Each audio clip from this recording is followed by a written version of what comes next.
Everyone, welcome back to my channel. কেমন আছো তোমরা সকলে? আশা করছি সকলে খুবই ভালো আছো। আর জানো তো, আমরা আজ বেশ ভালো আছি। তো আজকের দিনটা যে কতটা আনন্দের মধ্যে কাটছিল তোমাদেরকে বলে বোঝাতে পারবো না। আর তোমরা দেখতেই পাচ্ছ, আজ আবারও আমরা শোনবিল এসেছি। তো আজ এসেছি আমার সব স্টাফদের সাথে। তো এখানে আমার স্টাফরা আছে, সাথে আমাদের ডক্টর মানে আমাদের স্যারও আছেন আর কি। তো আমরা এসেছিলাম, আরও কয়েকজনও আসার কথা ছিল আমাদের সাথে, বাট ওই যে হুট করে প্ল্যান করে চলে আসলাম, তাই ওদের আর আসা হলো না। তো বন্ধুরা, আমার আজকের এই ভিডিওটাতে লাস্ট অবধি তোমরা আমার সাথে থাকবে, আমার ভিডিওটা ফুল ওয়াচ করবে। আশা করছি একটু হলেও আমার আজকের এই ভিডিওটা তোমাদের ভালো লাগবে। কারণ হচ্ছে আমার আজকের এই ভিডিওটা পুরোটাই অন্য ধরনের ভিডিও। আজকের ভিডিও না তো কোনো ডেইলি ব্লগ আর না তো কোনো রান্নার ভিডিও, পুরোটাই একটু অন্যরকম হতে চলেছে। তো লাস্ট অবধি ভিডিওটাতে আমার সাথে থাকবে, তো দেখবে আমরা কতটা এনজয় করেছি। আর চলো তোমরাও আমাদের সাথে এনজয় করবে। তো এবার আমরা শোনবিলের উদ্দেশ্যে রওনা হচ্ছি, আর তোমাদেরকে একটু ভিডিও করে দেখিয়ে দিলাম যে আমরা যাচ্ছি। তো আর বেশিক্ষণ না, মোটামুটি শোনবিল পৌঁছে যাব। তো তোমরা সাথে থেকো আর ভিডিওটা ফুল ওয়াচ করো, আর তোমরাও আমাদের সাথে এনজয় করো। তো দেখো, তোমাদের সাথে কথা বলতে বলতে শোনবিল চলেও আসলাম। আর এটা হচ্ছে সেই শোনবিলের রাস্তা, যেটা কয়েকদিন আগে আরেকটা ব্লগের মাধ্যমে তোমাদেরকে দেখিয়েছিলাম। তো আজ যেহেতু সানডে, অনেক লোকেরা এসেছে, অনেক পর্যটকরা আসে এখানে মানে দেখতে আর কি শোনবিল জায়গাটা। তো বুঝতেই পারছো, সানডে থাকার কারণে আজকে লোকের ভিড়টা একটু বেশি, মানে অনেক লোকেরা এসেছে। আর সানডে যেহেতু সবাই একটু ফ্রি থাকে বলতে পারো, তাই অনেক লোক আজ দেখতে পাবে। বাট তার আগে যেটা ব্লগ আমি শেয়ার করেছিলাম শোনবিলের তোমাদের সাথে, সেদিন কিন্তু মনে হয় ফ্রাইডে ছিল আর কি, তাই এত লোকজন ছিল না। বাট আজ যেহেতু সানডে, তো অনেক লোকই তোমরা দেখতে পাবে। আর সেই ব্লগটাতে মানে তার আগে যে ব্লগটা তোমাদের সাথে শেয়ার করেছিলাম, সেই ব্লগে কিন্তু তোমরা দেখতে পাচ্ছ আমি এবং আমার হাজব্যান্ড আমরা দুজনেই এসেছিলাম। তবে আজ অনেক লোকজনই তোমরা দেখবে আমাদের সাথে আছে। তো আমরা এসেছিলাম এখানে 3টা বাইকার একটি গাড়ি করে আর কি। তো বাইকের গাড়িগুলো একটু সাইড করে রেখে দিয়েছিলাম আর কি রাস্তার পাশেই। কারণ হচ্ছে এখনও এখানে মানে গাড়ি পার্কিং করার তেমন কোনো সুবিধা নেই আর কি, তাই সবাই একটু রাস্তার পাশে পাশে মানে একটু গাড়িগুলো দাঁড় করে রেখেছে আর কি। আর আজ আরেকটা জিনিস তোমরা দেখতে পাবে, আজ কিন্তু আমরা বোটিং করব। আর জানো তো, অনেকটা মজা হয়েছিল কিন্তু বোটিং করতে গিয়ে। প্রথমে অনেকটা ভয় পেয়েছিলাম আমি এবং আমার আরেকজন স্টাফ, ও সাঁতার জানে না, আমিও সাঁতার জানি না। প্রথমে আমরা দুজনই মানে মানা করছিলাম আর কি, যাবো না। তারপর সবাই আমাদেরকে একটু সাহস দিল। আমার হাজব্যান্ডও বারবার আমাকে বলছে যে লাইফে একটু রিস্ক নিতেই হয়। তো নিজেও ভাবলাম যে না, লাইফে তো রিস্ক নিতেই হবে। তো শেষে আমি রাজি হয়েও গেলাম, ও রাজি হলো। তারপর সবশেষে আমরা বোটিং করতে গেলাম। আর এত মজা হয়েছিল কি বলবো তোমাদের, তোমরা শুধু ভিডিওটা লাস্ট অবধি দেখতে থাকো। আর এদিকে দেখো, এখানে কত সুন্দর সুন্দর এক্সপ্রেসগুলো রাখা আছে, মানে বোট আর কি।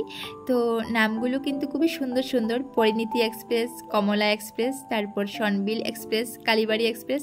আমি তো খুঁজছিলাম সেই শতাব্দী এক্সপ্রেস, কিন্তু পাওয়া যায়নি সেটাই। তো যাই হোক, সবশেষে আমরাও একটা এক্সপ্রেস খুঁজে নিয়েছিলাম আর কি।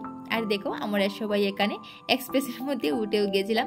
তবে আমাদের এক্সপ্রেসটার নাম কি সেটা ঠিক বলতে পারবো না, কারণ হচ্ছে নৌকাটা ঠিক উল্টো দিকে মনে হয় আমরা উঠেছি, আর নামটা ছিল ওই দিকে, তো বলতে পারবো না। দেখো, আমরা ফাইনালি ওই শোনবিলের উদ্দেশ্যে মানে ঠিক মিডিলটাতে আমরা যাব, তার উদ্দেশ্যে আমরা রওনা হয়ে গেলাম। প্রথমে জানো তো, উঠে ওই মানে একদম ভিতরে আমরা ঢুকে বসেছিলাম। তারপর ভাবলাম না, ভিতরে বসলে তো সব কিছু দেখতে পারবো না।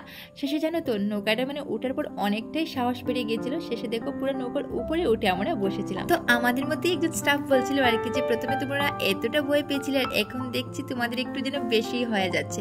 তো লেডিস ফার্স্ট, এটা আমরা জানি, বাট তোমরা একটু বেশি ফাস্ট হয়ে গেছো, সেটা বলছে আর কি আমাদেরকে। তো অ্যাকচুয়ালি কি বলো তো, প্রথমে উঠতেই চাইছিলাম না, আর এখন একদম মানে নৌকার উপরে উঠছি, তারপর একদম শেষ মাথায় যাচ্ছি। সত্যি কথা বলতে একটু বেশি হয়ে গেছিল আর কি আমাদের, মানে সত্যি কথা বলতে অনেকটা এনজয় করেছিলাম আজ আমরা। তো চলো বন্ধুরা, এই সুন্দর শোনবিলটা ঘুরতে ঘুরতে তোমাদের কিছু কথা বলি। তোমরা হয়তো বলতেই পারো যে আমি তোমাদেরকে জ্ঞান দিচ্ছি, কিন্তু না, একদমই না। তো দেখো, আমরা কোনো সময় কোনো একটা জায়গায় যেমন ঘুরতে যাওয়ার হলে আমরা বলি যে না, সময় নেই, এটা ওটা আমাদের প্রবলেম আছে, সেটা বলি, কিন্তু না, সেটা বলা একদমই ঠিক নয়। প্রবলেম সবার লাইফে থাকতেই পারে, রেসপন্সিবিলিটি সবার লাইফে থাকতেই পারে, কিন্তু তার মধ্যেও সময় বের করে নিজেকে একটু সময় দেওয়া কিন্তু আমাদের খুবই জরুরি। আর দেখো, যৌবনের এই সুন্দর দিনগুলোতে হাজব্যান্ড ওয়াইফ মিলে একটু এনজয় করাই কিন্তু উচিত। ভালো কোথাও ঘুরতে যাওয়া, বছরে 2 বছরে একবার, বছরে নাই পারো 2 বছরে একবার ভালো কোথাও জায়গায় মানে ঘুরতে যাওয়া, সপ্তাহে না পারো মাসে 2 মাসে একবার রেস্টুরেন্টে খেতে যাওয়া। অনেক সময় মনে হতেই পারে যে আমরা টাকা নষ্ট করছি, কিন্তু সেই টাকাটা একটু হলে নষ্ট করাই উচিত। কারণ দেখো, শেষ জীবনে তোমার জীবনসঙ্গী যখন বৃদ্ধ হয়ে যাবে, তুমিও যখন বৃদ্ধ হয়ে যাবে, তখন এই স্মৃতিগুলো কিন্তু আঁকড়ে রেখে কিন্তু বাঁচতে পারবে। জীবনে এমন একটা সময় আসবে দেখবে যখন তুমি বৃদ্ধ হয়ে যাবে, তখন ভালো একটা কিছু খেতে মন চাইলেও কিন্তু তখন আর খেতে পারবে না।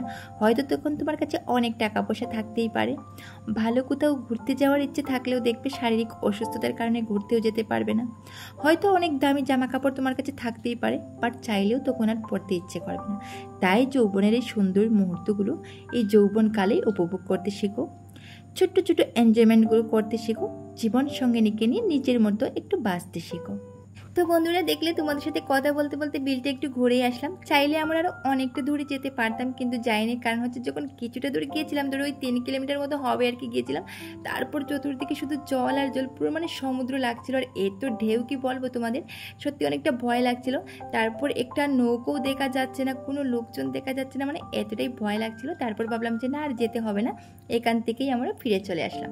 আর এদিকে সন্ধ্যাও হয়ে যাচ্ছে, ঘরে ফিরতে হবে, তো তাই আর কি চলে আসলাম। এখানে এসে একটি দোকানে আমরা পার্টি করেছিলাম, মানে আমাদের ডক্টর আর কি আমাদেরকে পার্টি করেছিলেন। এখানে ঠান্ডা মানে স্প্রাইট, নেম্বু পানি, তারপর লেস, চিপস যা কিছু ছিল এগুলো আমরা একটু খাওয়া দাওয়া করে তারপর রুমে ফিরছিলাম। আর পাশে তো একটা দাবা আছে, তোমরা জানো, সেটা তোমাদেরকে আগের ব্লগেও দেখিয়েছিলাম। বাট কি জানো তো, মানে দাবার খাওয়াটা একদমই টেস্ট নয় আর কি, তাই আমরা দাবাতে যাইনি। আর একটু তাড়াহুড়ো করে রুমে ফিরছিলাম, কারণ হচ্ছে আমাদের আরও 4 মিনিটের মতো যেতে হবে, তারপরে আমরা রুম পাবো আর কি, তাই একটু তাড়াহুড়ো করেই আমরা ফিরছিলাম। আর এখানে এসে প্রায় রুমের পাশে এসে এখানে একটা মোমো হাউস ছিল আর কি, ওখানে আমরা গিয়ে তারপর একটু মোমো পার্টি করে তারপর রুমে ফিরছিলাম। তো আমার আজকের ভিডিওটা ছিল এই পর্যন্তই। কেমন লাগলো তো জানি না তোমাদের, আশা করছি একটু হলেও তোমাদের ভালো লাগবে। আর যদি আমার আজকের এই ভিডিওটা তোমাদের একটু ভালো লেগে থাকে, তাহলে অবশ্যই একটা লাইক করবে, কমেন্ট করবে আর শেয়ার করে আমার পাশে থাকবে। যারা ইউটিউব চ্যানেল থেকে দেখছো, প্লিজ তোমরা আমার চ্যানেলটা সাবস্ক্রাইব করে আমার পাশে থাকবে। আর যারা ফেসবুক পেজ থেকে দেখছো, প্লিজ পেজটা ফলো করে আমার পাশে থাকবে। তো আজকের মতো ভিডিওটা এখানেই এন্ড করছি, ফিরছি খুব তাড়াতাড়ি আরেকটা নতুন ভিডিওর সাথে। ততক্ষণে তোমরা সবাই খুব ভালো থাকো, সুস্থ থাকো আর তোমাদের পরিবারের সকলকে নিয়ে ভালো থেকো।